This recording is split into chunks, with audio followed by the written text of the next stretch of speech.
adventurous travelers and friends, and welcome back to a Bradworthy Adventures video. I'm your host Rose, and today we're going to talk about the biggest changes at Walt Disney World post-COVID closures. Let's do it!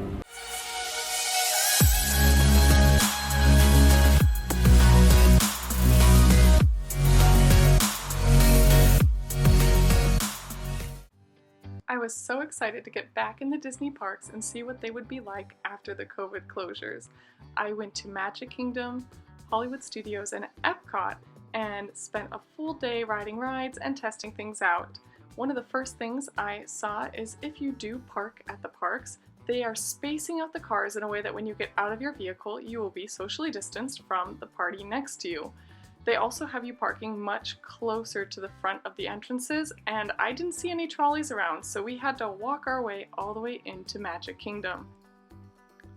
With the limited capacity of the parks currently, the crowds are at an all-time low, so walking from one side of the park to the other is really simple. There are some parks like Hollywood Studios where there's a little more congestion, but overall it's an empty area.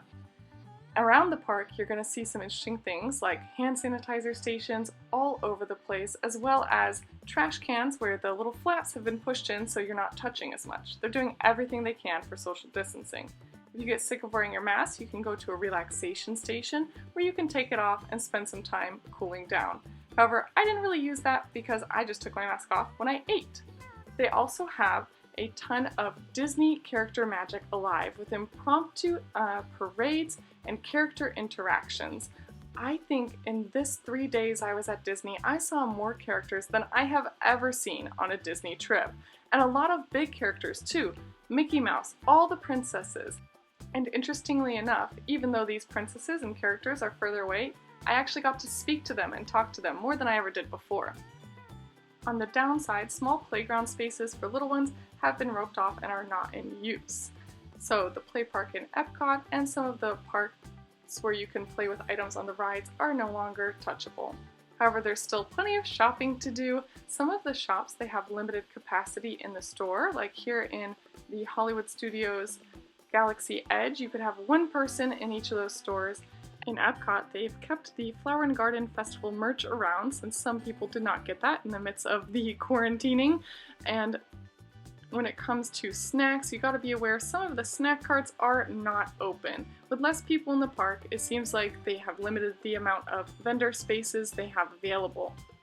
There are also some big changes in the activities you can do. This is the Droid Depot, which is normally bustling with energy, but was quite empty. And the Food and Wine Festival no longer has a guidebook. You have to scan the QR code and get it on your phone. Now, one of the best parts of the parks being empty and one of the best changes, I think, is the fact that the rides are so easy to get on and so quick to get on. There are no lines, and even for big name rides, the highest wait I saw was 30 minutes. And when you get on the ride, you're typically in your own vehicle with your own party, which makes pictures so fun. Unfortunately though, because there are less people and some rides are a little too touchy, they have closed those down. Is the biggest changes at the Disney parks. I didn't go to Animal Kingdom this time, but that's 3 of the major parks. And since I'm an annual pass holder and I've been there so many times over the past 2 years, I know what's changed. So I hope that's been helpful. If you like content like this, Disney content, informational content, travel content, feel free to subscribe. And as always, thanks so much for watching. Bye, travelers!